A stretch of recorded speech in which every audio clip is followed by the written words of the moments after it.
Bonjour à tous et à toutes.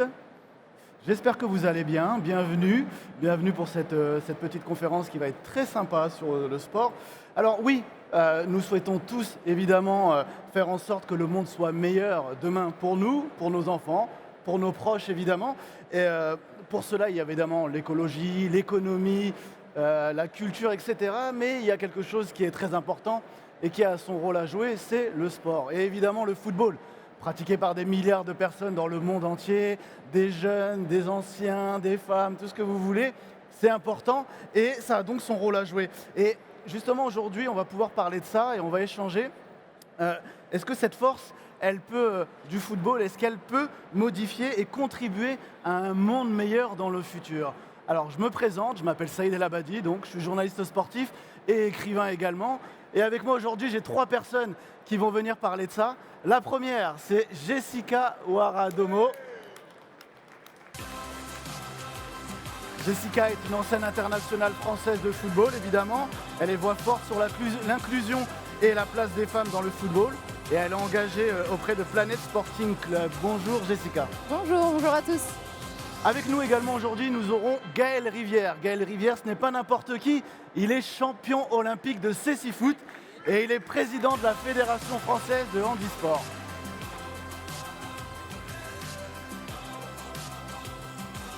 Bonjour Gaël, bienvenue. Bonjour, merci de l'invitation. Et nous avons une voix que vous connaissez tous, un sourire également, Omar Da Fonseca, ancien footballeur, parce que c'est vrai qu'on a tendance à l'oublier. Grand Ancien, footballeur, pourquoi il est jeune ancien Faut footballeur. pas dire ancien. Hein. Non, Tu rigoles quoi?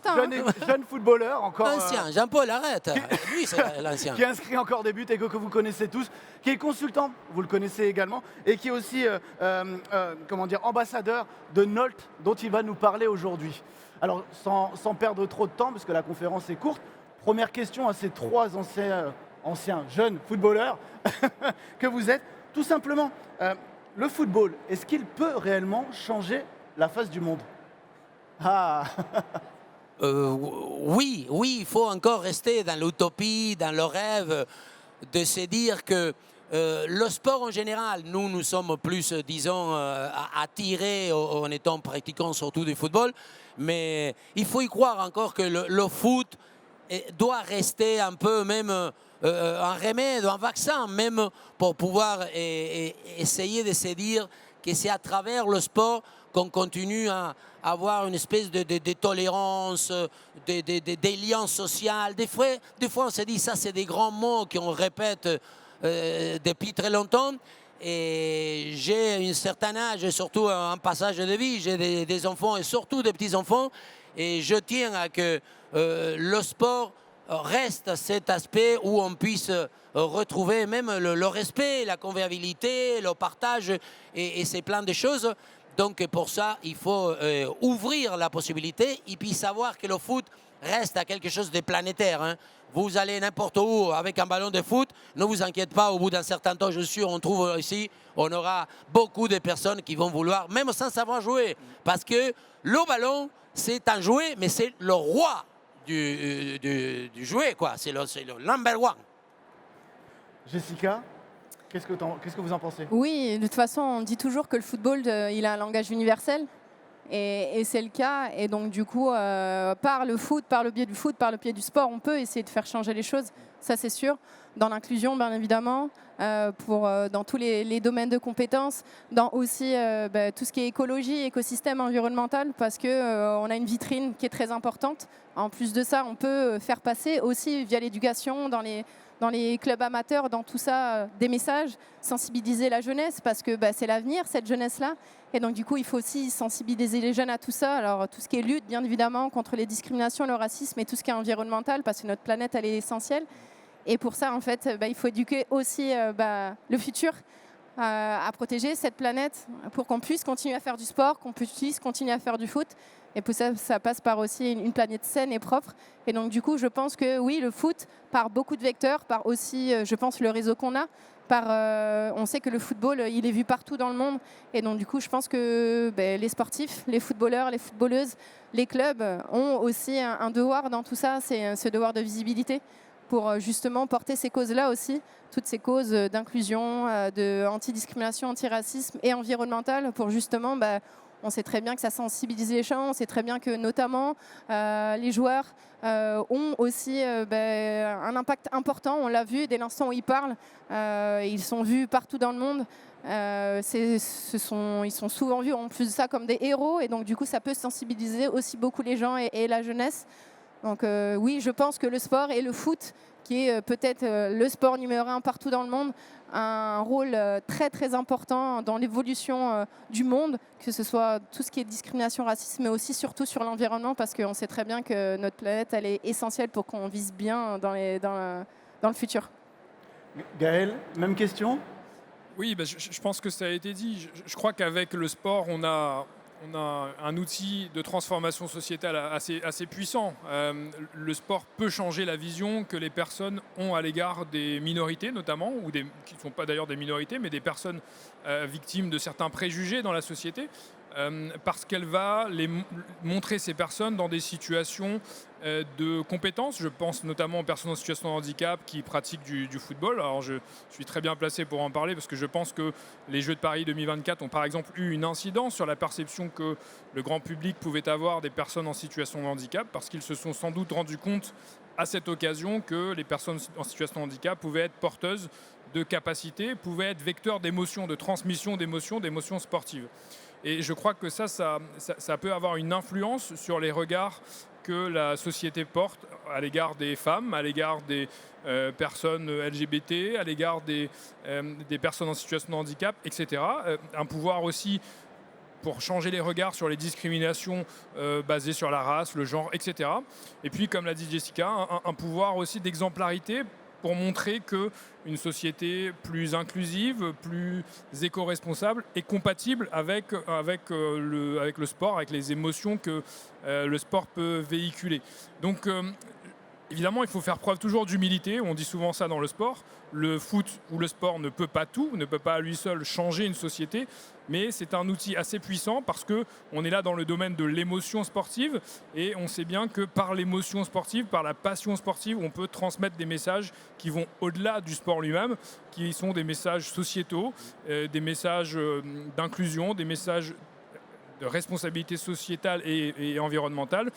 Et aussi se dire qu'évidemment, puisque le sport a un tel pouvoir, puisque le foot a un tel pouvoir, on l'a vu aussi, comme tous les outils dotés de pouvoirs importants, eh bien, le sport peut être aussi mal utilisé. Ça s'est déjà vu par le passé. On a eu déjà des Jeux olympiques qui ont été mal utilisés par des pouvoirs assez peu regardants sur la démocratie ou autre. Donc être vigilant aussi pour se dire que si le sport peut changer le monde, il faut veiller à ce qu'il le change dans un sens qui nous apparaisse bénéfique. Merci beaucoup pour cette intro parfaite. Je vais maintenant vous demander justement plus personnellement ce que vous produisez dans la vie de tous les jours justement par rapport à ce thème. Omar, vous êtes ambassadeur de Nolt. Vous allez nous en parler, nous expliquer concrètement ce que vous faites et quelles sont les actions que Nolt fait pour justement qu'on ait un monde meilleur à travers le football ou dans la vie en général. D'abord, Nolt, donc c'est un équipement sportif qui a déjà par la base d'être éco-responsable. On produit, on fait, on a eu une idée, je trouve, magistrale en même temps, de pouvoir utiliser ce qu'on appelle un maillot recyclé, mais recyclable, un maillot circulaire, un maillot fait depuis un autre maillot. Donc, quelque part, c'est évidemment qu'on aura moins d'impact dans tout ce qui est pollution, moins d'impact parce qu'on pourra à tout moment réutiliser le maillot qu'au départ les clubs vont pouvoir donc se servir.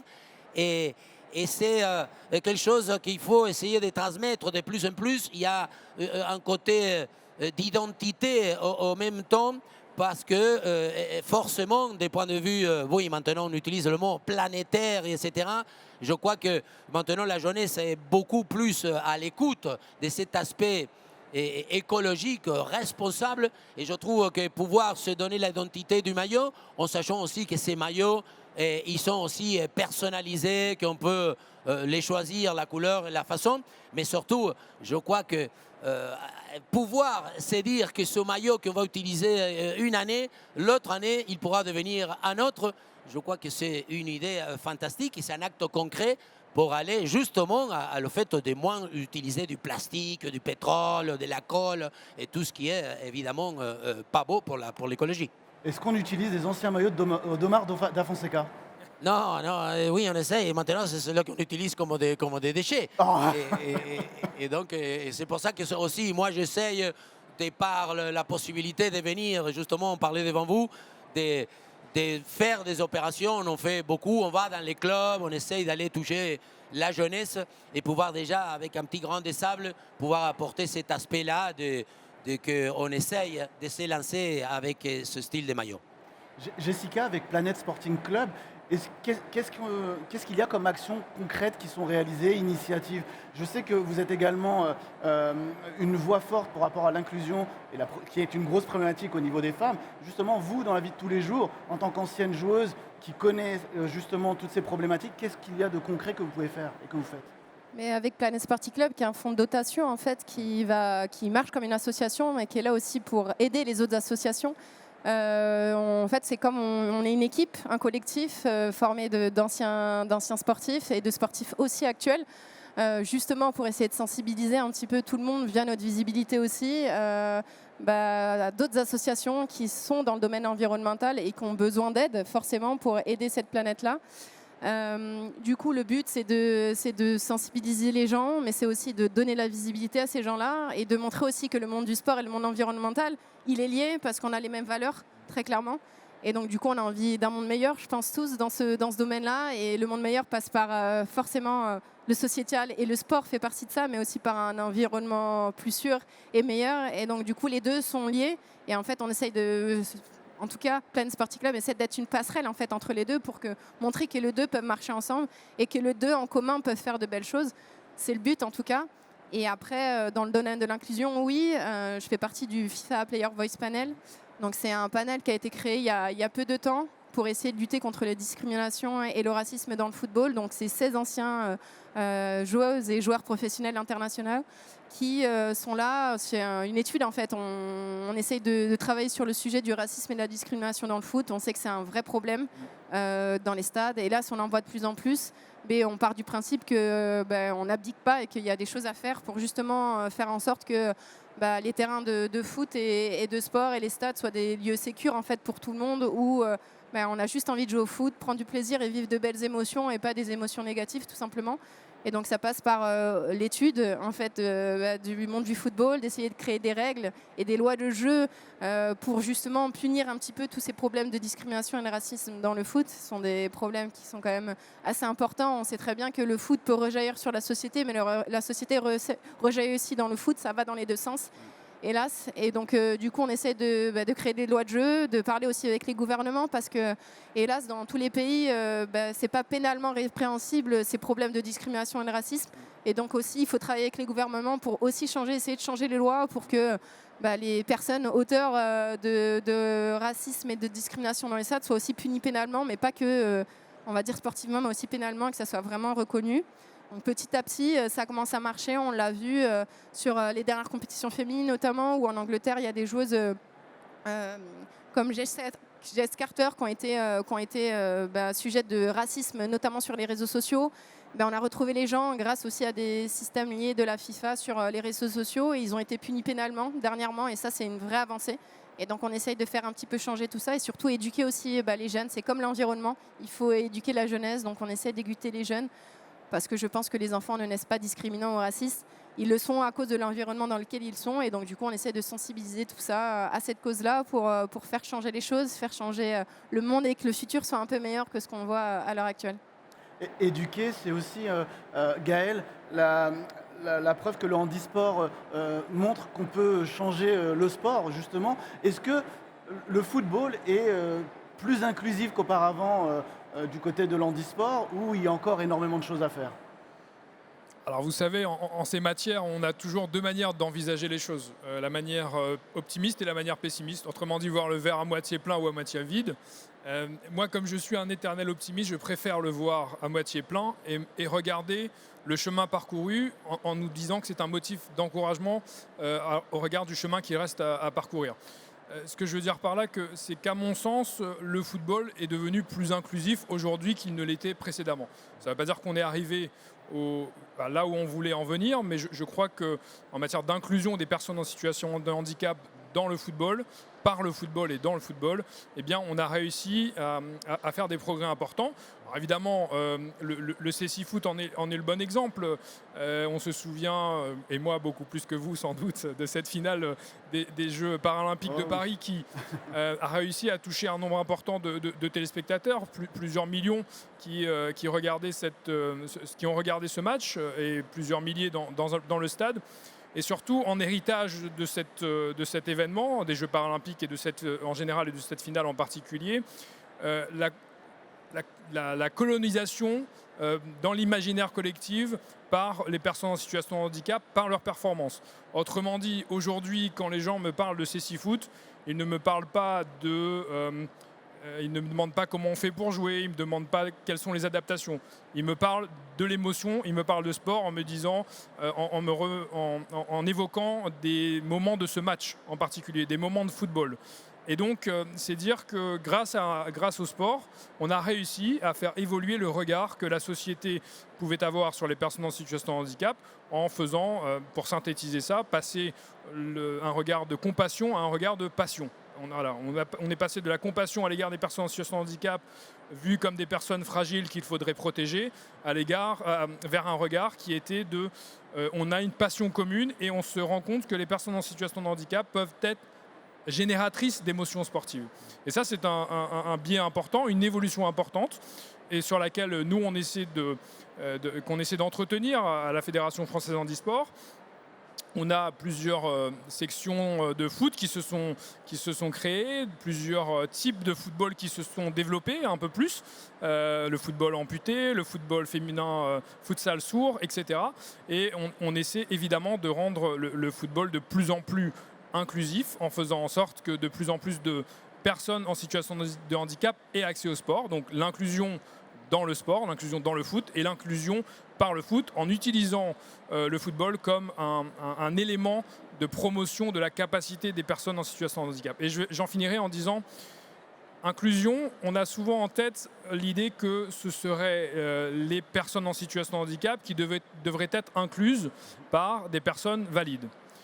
Nous, on aimerait bien renverser cette proposition en se disant que l'inclusion, ça pourrait aussi être des personnes en situation de handicap, qui ne sont pas en situation de handicap, qui auraient envie de venir pratiquer du CSI Foot avec nous, en se mettant en situation de déficience visuelle, en renversant totalement la perspective et en se disant que le CSI Foot est un football à part entière dans lequel, en plus de ne pas avoir le droit de toucher le ballon avec les mains, on n'a pas le droit de le voir. Et envisager de cette manière, eh bien, le CSI Foot n'est plus du football réservé aux non-voyants, mais du football pratiqué en situation de cécité, voulu ou non. Et on rend ce sport inclusif en faisant en sorte que des personnes qui ne sont pas porteuses de handicap aient envie de pratiquer avec des personnes en situation de handicap visuel parce qu'elles trouvent ce sport intéressant, attractif et parce qu'elles pensent qu'elles peuvent prendre du plaisir tout simplement à le pratiquer. C'est une excellente idée. Merci, vous pouvez évidemment. Merci Gaël. Il y a un mot que j'ai retenu dans ce que vous avez dit, c'est le mot passion. Et je sais qu'Omar, il aime ce mot et il a souvent tendance à nous parler d'émotion universelle quand on parle de football. Est-ce que le terme émotion peut permettre justement au football de changer, d'évoluer justement ? Certes que maintenant on est dans une situation où le football, l'industrie du football fait qu'il n'y a que le résultat, il n'y a que la gagne, il n'y a que le côté un peu finalité qui est mise en valeur et souvent sublimé. Or, c'est là où on doit s'attacher avec des actes bien concrets. Je disais tout à l'heure, Nolte aussi, et avec la possibilité de faire des actions très propres. Nous sponsorisons tous les clubs de l'équipe de France handicap, les non-voyants, le foot fauteuil et toutes sortes de handicaps, parce que je crois encore que le football, on disait, le terrain doit être la parcelle où il y a de la joie, il y a des sentiments, il y a du ressentir et surtout des émotions. Des fois, maintenant que je suis assez ancien, ou vieux même, je trouve que des fois on est assez radin avec les émotions, on est plutôt mesquin avec les sensations. Et je crois que le foot et le sport en général, c'est tout le contraire. C'est ce qui vous permet un peu de vous épanouir, de vous alimenter des choses. Et c'est pour ça qu'il faut garder avant tout, certes, le monde professionnel, il faut gagner. Il y a des actifs, il y a plein de numéros, il y a de la comptabilité. Or, tout ce qui reste, il faut savoir que ça, c'est ce que des fois on voit beaucoup plus à la télé. Néanmoins, il faut savoir que tous les week-ends, il y a des milliers d'enfants, des enfants, des filles, des garçons, des anciens, parce que même les anciens, on joue au foot, les anciennes aussi. Les femmes, ils commencent à se mettre dans le foot en marchant, d'ailleurs. Il y a des équipes qui ont été champions du monde, les plus de 50 ans l'année dernière. Ce qui fait que tout ça, c'est parce qu'on y va et on a dans la recherche. Et l'être humain est un animal qui a besoin de pouvoir s'alimenter à travers des émotions. Et c'est pour ça qu'il faut toujours s'embrasser, se regarder, chanter, crier, parce que ça fait partie de toutes les belles sensations. On parle de choses positives, évidemment, parce que c'est aussi le but. Mais Jessica, il y a aussi des choses à souligner. Quand on veut avancer, il faut aussi souligner ce qui ne va pas. Quels sont les progrès que l'on doit faire encore dans le football en général? Qu'est-ce qui n'a pas changé? Qu'est-ce qui devrait changer? Il y a beaucoup de choses. Alors, si on parle du domaine environnemental, bien évidemment, qu'il y a beaucoup de choses à faire, notamment sur les grandes compétitions. L'empreinte carbone, elle est catastrophique, très clairement. Alors, sur la dernière Coupe du Monde, tout était très proche et au même endroit. Donc, l'empreinte carbone était moindre. Mais là, très clairement, la prochaine Coupe du Monde, dans 3 pays différents, ça va être compliqué. Donc, il y a des progrès à faire là-dessus, ça, c'est sûr et certain, sur tout ce qui est empreinte carbone. Mais il faut aussi sensibiliser les gens à tout ce qui est déchets. Tout ce qui est aussi engrais sur les terrains. Il y a beaucoup de choses à faire dans ce domaine-là. Donc, je pense qu'il y a plein de domaines où on doit évoluer, où je pense que le monde du sport doit aussi être un exemple. Et donc, du coup, sur ça, oui, il faut évoluer les choses. Et puis, dans le domaine du sport, il y a aussi les problèmes. On parlait d'inclusion, mais tout le monde n'a pas accès au sport. Toutes les communautés n'ont pas accès au sport et je pense que c'est essentiel aussi d'évoluer dans ce domaine-là. On sait que ça peut être un problème en France dans ce domaine-là où tout le monde n'a pas accès au sport et je pense que c'est essentiel aussi d'évoluer et donc de permettre l'accès au foot et au sport à toutes et à tous. Parce que du coup, en fait, ça permettra aussi, on sait très bien que c'est un vecteur d'émancipation, le sport et le football aussi. Et donc, pour que toutes ces personnes puissent s'émanciper, pour qu'on évite justement ce communautarisme et parfois cet entrisme, il faut que tout le monde puisse être ensemble. Et je pense que ce mélange des genres, ce mélange des cultures est essentiel au bon déroulement de notre société. Et donc, du coup, cet accès au sport à toutes et à tous, il est essentiel. Et je pense que dans ce domaine-là aussi, on a beaucoup, beaucoup, beaucoup à faire. Et je pense que mélanger tout le monde, c'est essentiel. Et Gaël le disait très bien, je pense que c'est essentiel de aussi partager aussi le sport avec des personnes en situation de handicap. Parce que du coup, en fait, on fait le même sport, on vit les mêmes émotions. Et je pense que de mélanger tout le monde, ça permet de vivre encore de plus de fortes émotions. Et donc, je trouve qu'au final, ce que Gaël disait, c'est que nous aussi, on se met dans cette situation-là, c'est magnifique. Et je pense que sensibiliser les jeunes, et je sais que ça se fait de plus en plus, notamment avec les Ceci-Foot, dans les écoles, on sensibilise les gens sur le sport handisport, le sport handisport. Et je pense que c'est essentiel parce que ça montre aussi aux personnes qu'en fait, on est tous pareils, on vit tous la même chose, on fait tous le même sport au final, et on vit tous les mêmes émotions. Et je pense qu'il y a beaucoup de choses à faire dans ce domaine-là. C'est de mieux en mieux, mais on n'est pas parfait. Le sport est loin d'être parfait. Et je pense que si on veut être un exemple parfait pour la société et faire évoluer positivement cette société, il faut aussi travailler sur ces sujets-là. C'est exactement ça. Gaël, justement, je vais rebondir dessus. Qu'est-ce qui bloque au niveau de l'handisport? Comment on pourrait encore plus l'aider pour évoluer et faire évoluer tout ce qui s'ensuit, et surtout le football, évidemment, comme on est dedans? Alors évidemment, il y a plusieurs aspects. Il y a un changement des mentalités qu'il faut continuer à faire. Et là, il faut être encore une fois très humble. On est l'héritier de millénaires de préjugés, qu'ils soient sexistes ou au regard des personnes en situation de handicap. On s'attaque là à quelque chose qui est ancré très profondément dans les imaginaires collectifs. Et donc, ça prend du temps pour pouvoir faire évoluer ces visions que la société peut avoir au-delà de celles que les personnes peuvent avoir à l'égard des sportifs et des sportives en situation de handicap. Il y a bien sûr une question des moyens, des moyens pour développer ce sport, parce que parfois ça nécessite un peu plus d'encadrement que d'avoir une équipe de football fauteuil par exemple. Ça nécessite d'avoir des bénévoles qui accompagnent les personnes sur le terrain, mais aussi en dehors du terrain, dans les vestiaires, de leur lieu de vie jusqu'à leur lieu de pratique. Et un des aspects les plus bloquants aujourd'hui, c'est celui de la mobilité. Comment je fais pour aller de mon lieu de vie à mon lieu de pratique? Même quand c'est à 5 minutes en voiture, et bien si vous ne pouvez pas prendre votre voiture parce que vous n'en avez pas ou que vous ne pouvez pas conduire, et bien ça fait très loin. Et donc on a tous ces sujets de mobilité qui sont des obstacles importants à la pratique, au développement de la pratique par les personnes en situation de handicap et pour les personnes en situation de handicap. Donc évidemment, développement des moyens, des infrastructures, mais au-delà de ça, je crois que le message qu'on peut faire passer à l'égard des décideurs publics et privés, à l'égard des partenaires publics et privés, c'est de se dire le sport est un outil formidable pour aller vers ce changement des regards, pour aller vers ces changements sociétaux qu'on appelle tous de nos voeux. Eh bien, puisque c'est un outil aussi formidable, donnons-lui les moyens de l'ambition qu'on peut lui porter à son égard. Ça veut dire qu'on a la chance avec le sport d'avoir un outil qui peut changer la société. Encore faut-il lui donner les moyens de le faire. Et donc, il appartient, à mon avis, au monde sportif, bien sûr, de continuer ses efforts pour être exemplaire et pour être plus inclusif, plus responsable. Mais il appartient aussi aux partenaires privés et publics, conscience prise de ce que le sport est un outil très puissant de changement de la société, de donner encore plus de moyens pour amplifier cette capacité à changer le monde que le sport peut avoir et que le foot en particulier peut avoir. Merci beaucoup. Je vois que le timing est juste, mais j'ai une dernière question pour tous les trois, justement, qui va être la même. On est en période d'élection. Bon, les élections sont passées. Demain, vous êtes élu. Qu'est-ce que vous prendriez comme mesure, la mesure phare que vous prendriez pour faire évoluer le football et que demain soit meilleur, justement, dans le football?